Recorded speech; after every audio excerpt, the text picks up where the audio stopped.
Je vous salue tous dans le nom précieux de notre Seigneur Jésus-Christ. C'est bien moi, votre bien-aimé, l'évangéliste Jérémie Kilouanzi depuis Paris. Les amoureux de la bonne parole, que Dieu nous bénisse abondamment. On est là étant que les enfants de Dieu pour partager la parole de notre Seigneur. C'est lui qui a permis que cet après-midi, qu'on soit là pour glorifier le nom de notre Seigneur et pour exalter sa grandeur. Que le bon Dieu nous bénisse abondamment. On est là pour continuer notre marche avec le Seigneur, puisque le Seigneur, il ne ment jamais. Il est toujours avec nous. Il est toujours au rendez-vous pour nous soutenir, pour nous aider à aimer notre Seigneur. Avant de commencer, on va prier et on va rentrer dans notre prédication. Prions. Cher Saint-Esprit, nous te disons merci. Je sais que cet après-midi, tu vas nous aider à bien comprendre et de marcher selon ta volonté. Dans le nom de Jésus-Christ, nos pensées soient captives à l'obéissance de ta parole. Viens nous soutenir, viens nous aider à comprendre ta volonté. Au nom de Jésus, nous prions et nous disons Amen. Shalom et que notre Seigneur nous bénisse. On est là pour continuer notre prédication. Aujourd'hui, c'est notre troisième dimanche pour partager la bonne nouvelle. Notre thème, c'était « Peut-on invoquer les faits dans la prière ?» C'était une question. Alors qu'un enfant de Dieu, il faut toujours poser des questions. Si tu ne poses pas de questions, tu auras des difficultés à avancer et de comprendre la volonté de Dieu. C'est pour cela, de temps en temps, il faut poser des questions. Quand tu poses des questions, et tu auras des réponses, puisque notre Seigneur, il est toujours au rendez-vous pour nous soutenir. Prenons nos Bibles.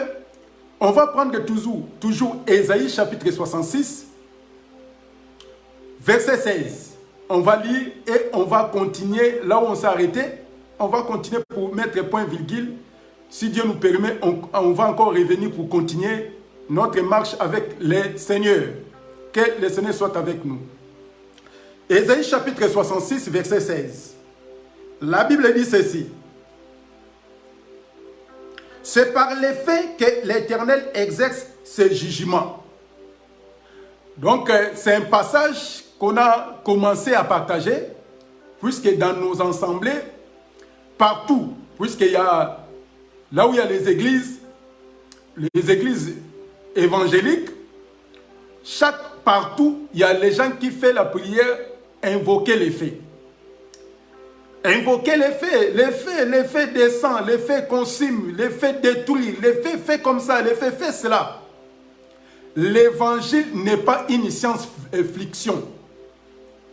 L'évangile n'est pas la comédie. L'évangile, c'est la réalité, puisque la vie éternelle, c'est la réalité. Donc c'est pour cela, personne ne peut blaguer, personne ne peut venir te jouer pour ravir ce que Dieu a réservé pour toi. Sinon, tu vas perdre ton temps à écouter, aller à l'église, et il y a des serviteurs qui te font pécher volontairement, puisque lui-même, il ne sait même pas. Il y a d'autres prédicateurs, ils savent que ce que je suis en train de dire, ce n'est pas bon. Mais comme il est animé par les mauvais esprits, ils sont là juste pour égarer les enfants de Dieu. Puisqu'il y a d'autres personnes, ils disent que non, il y a un frère, il a chanté le fait descend, le fait descend. Non, non. Il y a des hommes, on peut commettre des erreurs, mais ce n'est pas l'évangile. Si quelqu'un il a chanté d'évoquer le fait de descendre, ce n'est pas l'évangile. Et les enfants de Dieu, on est là pour suivre la parole de Dieu. Comme dans notre émission, qu'est dit la parole de Dieu? Qu'est dit la parole? Donc, nous tous, on va vérifier la parole. Comme on a dit que quand quelqu'un, il veut invoquer les faits, c'est un signe de vengeance. C'est Dieu lui-même qui va se venger. Ce n'est pas à nous de venger, ce n'est pas à nous de faire n'importe quoi de prière. Puisque quand un homme de Dieu ne connaît pas les ABC de la sainte doctrine, il commet des erreurs. C'est pour cela, chaque chose a sa prière. Quand tu veux faire la prière de tel ou quelqu'un est malade, il y a la prière pour ça. Et pour dormir, chaque prière, chaque problème a sa prière. Il ne faut pas mélanger, il ne faut pas faire des cacophonies, sinon on va tomber en erreur. On s'est arrêté, on s'est dit que il n'y a pas d'autre nom que Dieu nous a laissé. Le Seigneur Jésus-Christ ne nous a pas laissé d'autres noms. Le Seigneur Jésus-Christ ne nous a pas laissé d'invoquer les faits pour chasser les démons. Et le Seigneur Jésus ne nous a pas laissé les faits de chasser des malades. Nulle part dans la Bible. Mais le Seigneur Jésus-Christ nous a laissé son nom, la parole. Puisqu'il a dit qu'à mon nom, vous chasserez les démons. Mais maintenant, comme les faits, c'est les vengeances, écoutez ce que la Bible nous dit concernant la vengeance. Prenons nos Bibles. Romains chapitre 12. Écoutez. Romains chapitre 12.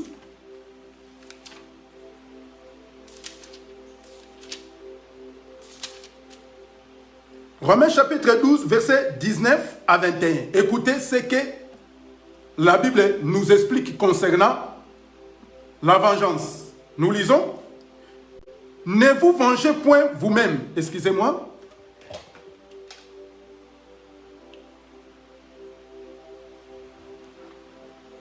Ne vous vengez point vous-même, bien-aimés, mais laissez agir la colère, car il est écrit, à moi la vengeance, à moi la rétribution, dit le Seigneur. Mais si ton ennemi a faim, donnez-lui à manger. S'il a soif, donnez-lui à boire. Car en agissant ainsi, ce sont des charbons ardents que tu amasseras sur sa tête. Ne te laisse pas vaincre par le mal, mais surmonter le mal par le bien. On peut acclamer le Seigneur. On peut acclamer le Seigneur. Comme les faits, c'est les vengeances, c'est pour cela Paul, il a répété. Il a dit que ne vous vengez pas vous-même. Puisqu'il est écrit, à moi la colère, à moi la vengeance. Mais si quelqu'un, il veut venger, Romains chapitre 12, Romains chapitre 12, versets 19 à 21. Romains chapitre 12, versets 19 à 21. Écoutez, la Bible dit que ne vous vengez pas vous-même. Puisqu'il est écrit, à moi la vengeance, à moi la rétribution, dit le Seigneur. Donc Paul, il a répété seulement le parole de notre Seigneur dans Matthieu chapitre 5. Le passage qu'on avait lu la fois dernière. Matthieu chapitre 5, verset 43, nous descendons. Donc Paul, il a répété seulement la parole de notre Seigneur. Comme il avait dit, si ton ennemi a faim, donnez-lui à manger. S'il a soif, donnez-lui à boire. En agissant ainsi, c'est comme si tu le fais amasser les charbons ardents sur sa tête. Voyez, comme les faits, c'est un signe de vengeance, or que la vengeance appartient à l'Éternel. Même si tu fais des rêves que tu es combattu, c'est normal. Un enfant de Dieu, sur cette terre, nous serons combattus, exécutés, à cause de la parole de notre Seigneur. Mais tu ne peux pas venger toi-même. Si tu commences à se venger, là tu prends les corps terrestres. Ça ne sert à rien de prêcher la parole, ça ne sert à rien de prêcher l'amour. Puisque la loi et la grâce, c'est différent. La loi, c'est la vengeance, œil pour œil et dent pour dent. Mais dans la grâce, ce n'est pas œil pour œil et dent pour dent. Mais quand tu prends les faits d'envoyer de consumer des démons, de consumer les œuvres sataniques, nulle part dans la Bible. La Bible nous recommande de chasser les démons et l'imposer les mains sur les malades seront guéris. Et Dieu nous a laissé seulement un seul nom qui peut sauver, qui peut guérir, qui peut nous protéger. Seulement le nom du Seigneur. Mais si quelqu'un, il te prêche, il te dit de se venger, de prendre les faits, d'invoquer, d'aller consumer, là, tu retournes à l'ancienne alliance. Là, Dieu est dans sa colère. Puisque Dieu, dans l'ancienne alliance, il était Dieu dans sa colère. La Bible dit, Dieu, il suivait, il tuait sans pitié, sans miséricorde. Mais quand Dieu a pris un corps, le corps de Jésus, il est venu sur la terre. Dieu, lui-même, il est devenu miséricorde. C'est pour cela, étant que toi et moi, on peut pas se venger pour nos ennemis, pour les sorciers de notre famille, pour quelqu'un qui vient à chaque fois pour t'embêter. Tu ne peux pas envoyer les faits. Puisque les faits, c'est un signe de vengeance. C'est pour cela que la Bible dit que ne faut pas faire ça. Et la Bible ajoute encore, ne te laisse pas vaincre par le mal, mais surmonter le mal par le bien. En agissant ainsi, tu vas devenir un enfant du ciel, puisque un enfant du ciel ne peut pas se venger lui-même. Puisque la vengeance, c'est Dieu lui-même, il a réservé ça au temps de la fin. Le jour que le Seigneur Jésus-Christ va venir récupérer l'église, son église, et Dieu va maintenant retourner pour venger les démons et ses anges. Ce n'est pas à toi, ce n'est pas à moi de se venger. On ne peut pas invoquer les faits dans nos prières. On ne peut pas chasser les démons par les faits, nulle part dans la Bible. Puisque pour chasser, pour détruire les œuvres sataniques, c'est seulement le nom de Jésus. Si nous lisons même les apôtres, nulle part. Écoutez ce que Étienne il a fait. Quand Étienne il était lapidé, Étienne il était menacé, qu'est-ce que la prière Étienne a fait? Écoutez, prenons nos Bibles.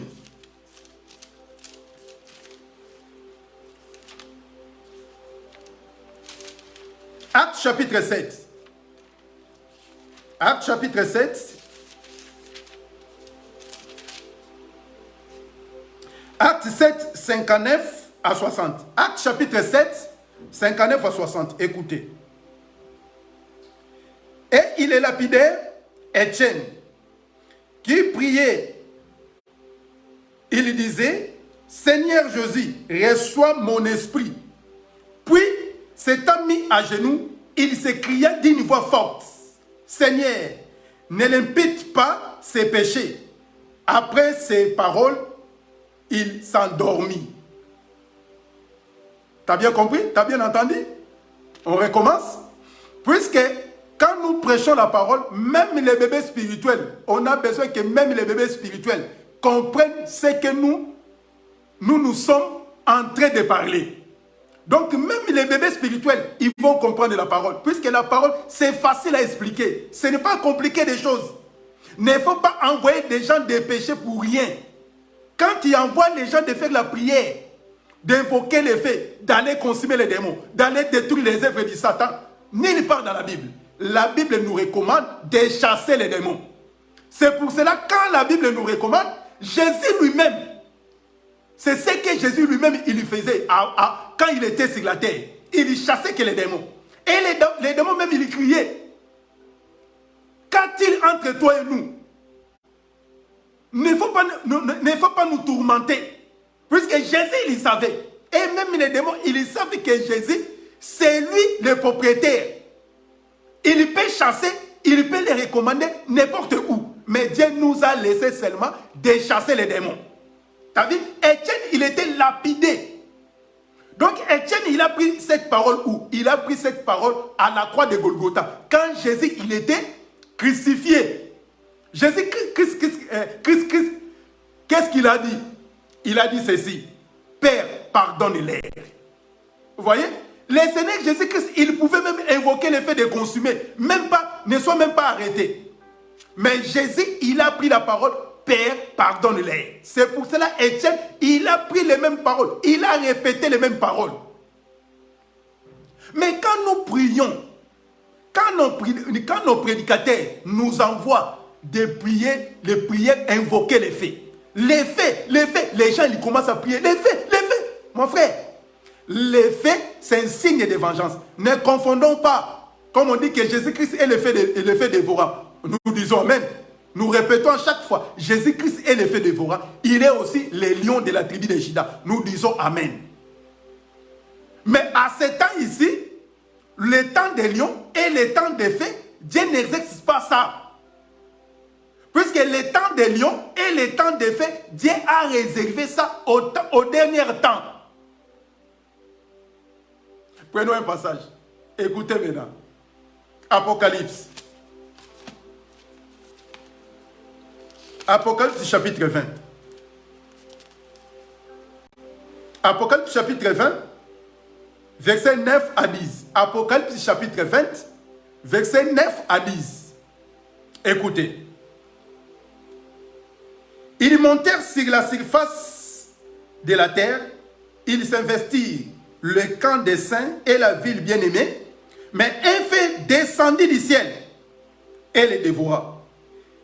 Et le diable, qui séduisait, fit jeter dans le temps de feu et le souffle, où sont la bête et les faux prophètes, et ils seront tourmentés jour et nuit au siècle des siècles. Voyez-vous? Donc, c'est-à-dire, maintenant le Seigneur Jésus-Christ, il va se venger. Il va se venger avec qui? Avec les diables et les faux prophètes, avec les démons. Le Seigneur Jésus-Christ lui-même, il sait à quel moment il va arrêter Satan et les démons. Et ils seront où? Ils seront jetés au temps des feux. Puisque le feu descendit et les dévora. Maintenant, quand quelqu'un il prie le fait de dévorer, le fait de consumer, il fait ça par rapport à quoi? Par rapport à quelle écriture? Puisque avant de dire quelque chose, quand tu présentes la parole de Dieu, il faut que ça soit basé, ça soit fondé par les Écritures. Si tu nous dis des choses qui n'est pas fondées, n'est pas basées dans les Écritures, il ne faut pas donner les oreilles d'écouter de tels prédicateurs. C'est pour cela que nous disons à chaque fois, si tu ne sais pas, c'est mieux de se taire, aurait de parler. Puisque quand tu parles, quand on va te dire que tu as mal parlé, tu auras des difficultés de revenir encore, de rectifier ce que tu as parlé, la fausseté. Mais qui peut retourner encore rectifier la parole si ce n'est que celui qui est rempli, poussé par l'esprit? Puisque l'évangile nous pousse à être humbles. Mais si tu as déjà prêché cette prédication aux fidèles de Dieu, aux enfants de Dieu, il faut retourner de rectifier la parole. Puisque l'effet appartient à l'Éternel. Donc, c'est-à-dire, l'effet, c'est un signe de vengeance. C'est Dieu lui-même, il va venir pour venger Satan et ses anges. Ce n'est pas à nous de faire. Ce n'est pas à nous d'invoquer les faits. Les faits. Bien aimé, quand tu commences à se venger avant le temps, tu auras des problèmes. C'est pour cela que la Bible dit que les Écritures rendent témoignage. Quand l'Écriture vient pour témoigner, il ne faut pas résister. Il faut aimer la bonne parole. Il faut aimer l'Évangile. Ce n'est pas moi. Il faut aller vérifier. Donc, c'est-à-dire, quand nous commençons depuis Ésaïe, nous revenons encore jusqu'à Apocalypse, on a compris que l'effet, c'est un signe de vengeance. Mais bien aimé, nous descendons un peu. Ça, c'est un conseil, hein? Conseil d'amis, conseil d'un bien-aimé, d'un frère. Apprendre à laisser. Mon frère, toi-même, l'effet, c'est un signe de vengeance. Comment toi, tu vas dire aux gens d'invoquer l'effet, d'aller consommer les démons avant le temps? Puisque Dieu lui-même, il sait que quand il va lier, quand il va arrêter les diables et ses anges et les faux prophètes, Dieu lui-même, il sait. La Bible est claire. L'effet descendit du ciel et les dévora. Vous voyez? Donc l'effet, c'est Dieu lui-même. Quand il invoque l'effet va venir où? Dans le ciel. Donc l'effet va descendre pour aller consumer. Mon frère, tu consumes les démons avant même Jésus. Avant même Dieu lui-même. Donc avant le temps, tu fais des choses avant. Donc tu es là pour avancer. Tu as anticipé même avant Jésus. Ok. La personne, quand Dieu il lui pose ces questions, il faut laisser Dieu lui-même répondre à ses propres questions. Mais quand toi, tu commences à répondre à la place de Dieu, tu auras des problèmes. Quand Dieu pose des questions, tu laisses Dieu lui-même répondre à ses propres questions. Il faut être comme Ézéchiel. Quand Dieu a posé des questions à Ézéchiel, Ézéchiel, il a dit que ces ossements-là, moi je ne sais pas. C'est toi-même qui sais s'il peut être en vie, s'il ne peut pas. C'est Dieu lui-même, mon frère. Il ne faut pas répondre à les questions de Dieu. Donc, quand tu invoques les faits, tu anticipes, tu précipites les temps avant que notre Seigneur Jésus-Christ vienne. Donc, Dieu lui-même qui va prendre les diables et ses anges pour les consumer. Et ils seront tourmentés jour et nuit. Vous voyez? Maintenant, quand nous prions les faits par rapport à la parole, voyez-vous, il n'y a aucun rapport. Si tu as écouté déjà cette prédication, si dans ton église, on te dit d'invoquer les faits, tu poses la question à ton prédicateur. Tu poses la question à celui qui dit, il faut invoquer les faits. Tu le demandes, dans quelle écriture? Il te donne l'écriture. Avant de dire Amen, il faut lire l'écriture. Si tu n'as pas l'écriture, il ne faut pas dire Amen. Nous descendons encore. Virgule. Nous sommes toujours dans Apocalypse chapitre 20. Nous descendons. Virgule 13 à 15. La Bible dit, Apocalypse chapitre 20, verset 13 à 15. Nous lisons.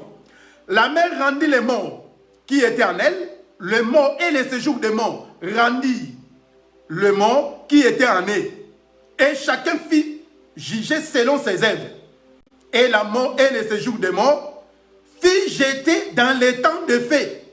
C'est la seconde mort, étant de feu. Quiconque ne fit pas trouver écrit dans les livres de vie, fit jeter dans les temps de feu. Mon frère, on peut s'arrêter ici. Vous voyez? Donc, c'est-à-dire, les séjours des morts, il va faire venir les morts. Même la mer, il va faire revenir les gens, les morts. Juger et jeter où? Dans les temps de feu. C'est la seconde mort. Même la personne qui ne sera pas trouvé les noms dans les livres de vie, il sera jeté. C'est pour cela que nous disons qu'il y a des prédicateurs. Ils savent qu'ils sont des fils de perdition. Ils sont des envoyés du diable. Il sait que pour moi, la vie éternelle est interdite. Il sait ça. C'est pour cela qu'il te fait pécher d'invoquer les faits. Quand tu invoques les faits, tu invoques les faits avant les temps. Puisque les faits, c'est Dieu lui-même, il sait dans quel jour, dans quel moment, là, l'Église sera enlevée dans les airs à la rencontre de notre Seigneur. Nous tous, on sera là, dans les airs. Maintenant, les démons et ses gens, et ses anges, les faux prophètes, et tous les faux prédicateurs, ils seront tous jetés dans les temps de feu. C'est la seconde mort. Ils seront tourmentés jour et nuit, des siècles et des siècles. Vous voyez? C'est pour cela qu'on ne peut pas invoquer les faits. Si quelqu'un te dit d'invoquer les faits, mon frère, il ne faut pas faire cette prière. Mais si tu veux faire, il faut poser la question. Il te dit dans quel passage. Vous voyez? C'est ce que la Bible nous enseigne. On ne peut pas invoquer les faits dans la prière. Quand on prie, il y a un seul nom que Dieu nous a laissé, seulement le nom de Jésus. Pour chasser les démons, le nom de Jésus. Pour guérir des malades, le nom de Jésus. Il n'y a aucun autre nom. Si tu veux avoir des enfants, seulement le nom de Jésus. Tu veux avoir du travail, c'est le nom de Jésus. Je sais que comme tu es là, tu as des problèmes, tu as des soucis. On va s'arrêter là. On va mettre un point virgule pour cette prédication. Je dis que quand on prêche la parole, ce n'est pas moi qui ai les derniers mots. Non, je ne dis pas ça. Moi aussi, ce que Dieu m'a mis à cœur de partager avec nous, c'est ça la parole. Et il y a d'autres serviteurs, il peut encore rajouter d'autres choses. Mais ce que Dieu m'a mis pour partager, c'était ça. Nulle part, j'ai vérifié, j'ai revérifié. nulle part dans la Bible, Dieu nous recommande d'invoquer les faits dans nos prières. Nulle part. Même pour chasser les démons, même pour guérir les malades, nulle part dans la Bible. Puisque les faits, c'est un signe de vengeance. Donc Dieu lui-même, Paul nous a confirmé dans Romains chapitre 12, versets 19 à 21, que ne vous vengez pas vous-même. Donc la vengeance appartient à l'Éternel. Donc Paul, il a répété Ésaïe chapitre 66, verset 16. Le Seigneur Jésus-Christ, il vient pour compléter dans Matthieu chapitre 5, verset 43, on descend. Et Paul, il est revenu pour compléter encore. Et Jean, il a terminé pour nous dire que Dieu lui-même, il va faire descendre les faits pour consommer les démons et ses anges, les faux prophètes, et tous ces gens-là dont leur nom ne sera pas trouvé dans les livres de vie. Ils y seront tourmentés, ils seront jetés dans le temps des faits. Que notre Seigneur nous bénisse, que le Seigneur soit avec nous, que cette parole produise des fruits. Et je sais qu'avec cette prédication, Dieu va faire des choses au-delà de nos pensées. Que le Seigneur soit avec nous, que le Seigneur nous bénisse. On va encore revenir pour partager à la semaine prochaine. Que le Seigneur soit avec nous. Prions. Seigneur, merci pour ta parole. Soutiens-nous par ta volonté. Aide-nous à bien marcher selon ta parole. Au nom de Jésus. Nous prions et nous disons Amen. Que Dieu nous bénisse, que Dieu soit avec nous, que de bonnes choses. Continuons toujours à craindre et à marcher selon la pensée de Dieu. Que le Seigneur nous bénisse. À la semaine prochaine. Merci. Au revoir.